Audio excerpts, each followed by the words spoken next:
आप भी रात से ये पूरे इस जो भी ये वाक़या हुआ गुल प्लाज़ा में आग लगने का, आप इसको देख रहे थे।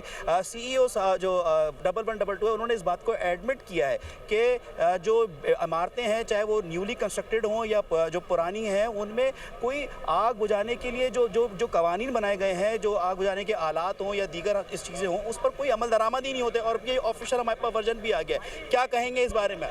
देखिए, कल जिस वक्त ये आग लगी तो तकरीबन ये आग लगी है अराउंड 10 बजे के करीब। जो मेरी फायर ब्रिगेड हुकाम से बात हुई, उन्होंने बताया कि तकरीबन 10:26 पर उनको ये इत्तला मिली कि ये आग लगी हुई है। अब प्रॉब्लम ये है कि कराची में जो फायर ब्रिगेड के 2 यूनिट्स हैं, सेग्रीगेटेड हैं।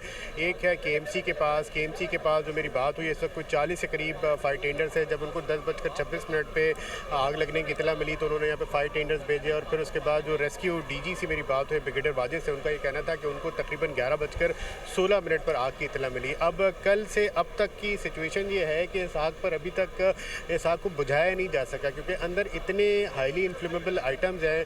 और जो सबसे ख़तरनाक चीज़ है वो ये है कि इस इमारत का जो कोई इमरजेंसी एग्ज़िट नहीं था। जो लोग अंदर थे, 10:30 बजे के करीब ये मार्केट बंद हो जाती है। बहुत सारे ऐसे लोग हैं जो कल यहाँ पे शॉपिंग करके गए, मेरी उनसे बात हुई है, लेकिन अभी भी ऐसी कुछ इतलात हैं कि यहाँ पे कुछ लोग अंदर मौजूद हो सकते हैं। उसकी वजह ये है कि ताजिर जो यहाँ पे ताजिर बरादरी है, वो कहती है कि कुछ लोग अंदर मौजूद हो सकते हैं। अब जो मेरी एडिशनल आईजी कराची से बात हुई, बताते हैं कि जो आग थी, जो इनिशियल इत्तला है, वो आग एक जो आर्टिफिशियल फ्लावर्स की और डेकोरेशन की जो दुकान है उसमें लगी है। और गालिबन वो फर्स्ट फ्लोर या मेज़नाइन पे लगी। ज़ाहिर है वो बाद में चीज़ें क्लैरिटी में आएंगी, क्योंकि अब अगर यहाँ पे सीसीटीवी फुटेजेस होंगी भी, तो जिस आग की हिद्दत से जिस इमारत को उसने गिरा दिया, तो ज़ाहिर है अंदर कुछ चीज़ मुमकिन नहीं है कि बची हो।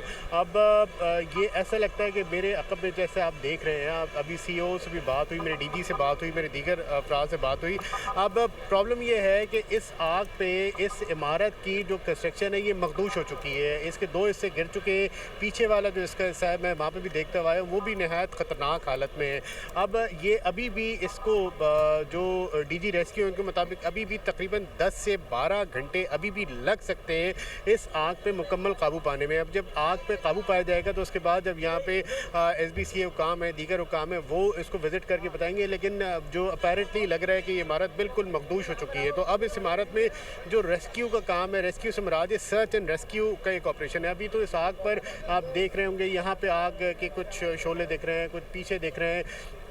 एग्रेसिव फायर फाइटिंग हो नहीं पाई, डिफेंसिव फायर फाइटिंग रात से जारी है। तो उस डिफेंसिव फायर फाइटिंग में भी अभी भी कुछ इतलात ऐसी हैं कि कुछ लोग अंदर मौजूद हो सकते हैं, लेकिन ज़ाहिर है उसकी कंफर्मेशन तब होगी जब अंदर जाके रेस्क्यू का अमल, सर्च एंड रेस्क्यू का अमल शुरू किया जाएगा। वो फौरी तौर पर फ़िलहाल होता नज़र नहीं आ रहा। और अगर खुदा न खास्ता अंदर कुछ लोग मौजूद हैं, जैसे कि इत्तला है, तो जो इम्कानात हैं, जो उम्मीदें हैं, वो मादूम से मादूम होती चली जा रही हैं। फिर उसके बाद अब प्रॉब्लम यह है कि इस सड़क पे जो कंस्ट्रक्शन का काम जारी है, उस कंस्ट्रक्शन के काम की वजह से ज़ाहिर है यहाँ पे जो अप्रोच है वो मुश्किल है। लोग बहुत ज़्यादा हैं और लोग होंगे। जो 1000 से ज़ायद दुकानें हैं उनकी, 1000 से ज़ायद दुकानों का मतलब ये है कि कम से कम 1000 से ज़ायद वो ख़ानदान जो कि ओनर हैं इसके, और एक उसी के साथ जो दुकानों पे कम से कम 3 से 4 अफराद ऐसे होते हैं जो उस पर काम कर रहे होते हैं।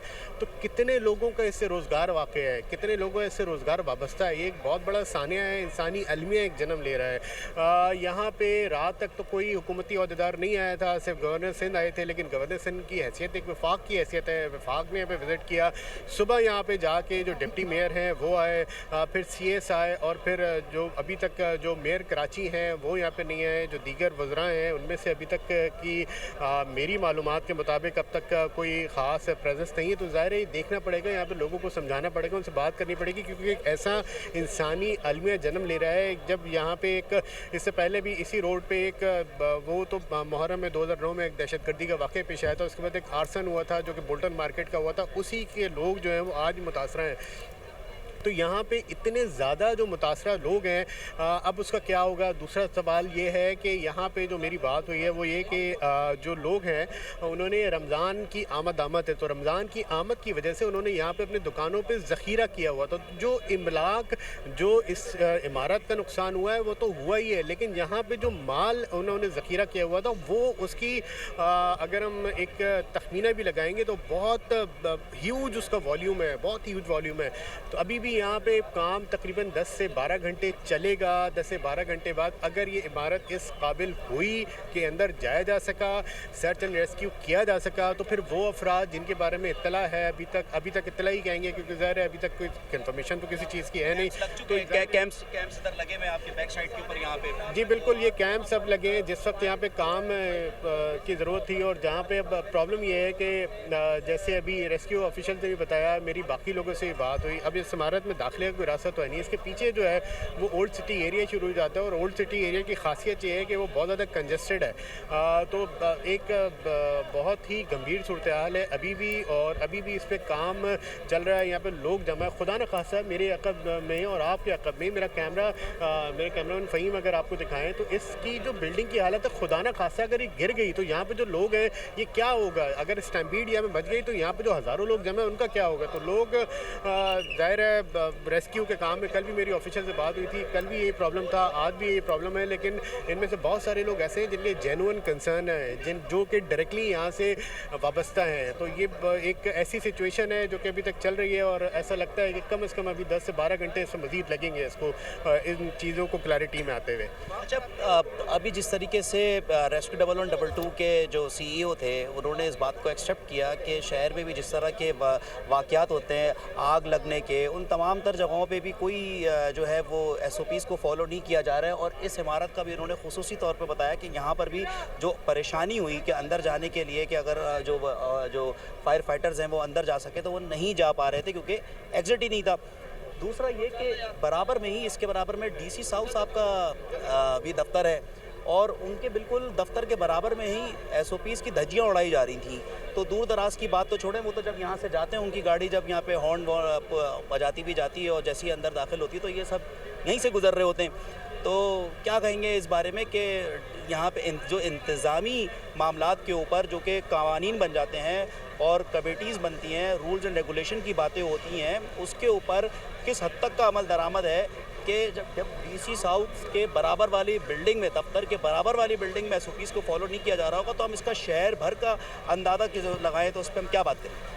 देखिए, अनफॉर्चुनेटली इस शहर के साथ, इस शहर का जो सबसे बड़ा मसला है वो यही है कि एक हादसे और एक साने से दूसरे साने के दरमियान का जो वक्फा होता है उसमें कुछ इदारे मुतहर्रिक होते हैं और वो सिर्फ उतना ही होता है कि यहाँ पे एक ख़बर के बाद अगर दूसरी बड़ी ख़बर आ जाती है तो ज़ाहिर है वो पिछली ख़बर मादूम होती चली जाती है। और यहाँ पे भी यही होता है, एक साने के बाद दूसरा सानिया होता है और उस दौरान इमारतें गिरती हैं, आग लगती है, कोई हादसा होता है, कोई यहाँ पे कुदरती कोई चीज़ खुदा न खास्ता रोनुमा हो जाती है तो ज़रूर इदारे मुतहर्रिक होते हैं। ज़ाहिर है उन्हें मुतहर्रिक किया जाता है, जब उनकी ख़बरें चलती हैं और उनके बारे में बात की जाती है तो मुतहर्रिक होना पड़ता है। अब अभी भी यहाँ पे हो सकता है कि यहाँ पे इसके बाद कुछ इदारे मुतहर्रिक हों, लेकिन सवाल ये है कि वो इदारे कब तक मुतहर्रिक होंगे और क्या जो उसका एंड रिज़ल्ट है वो इस सूरत में आएगा कि खुदा न खास्ता नेक्स्ट टाइम इस तरह का कोई हादसा, कोई सानिया रोनुमा ना हो। तो मैं ये कहूँगा कि उसके जो चांसेस हैं वो बहुत कम हैं।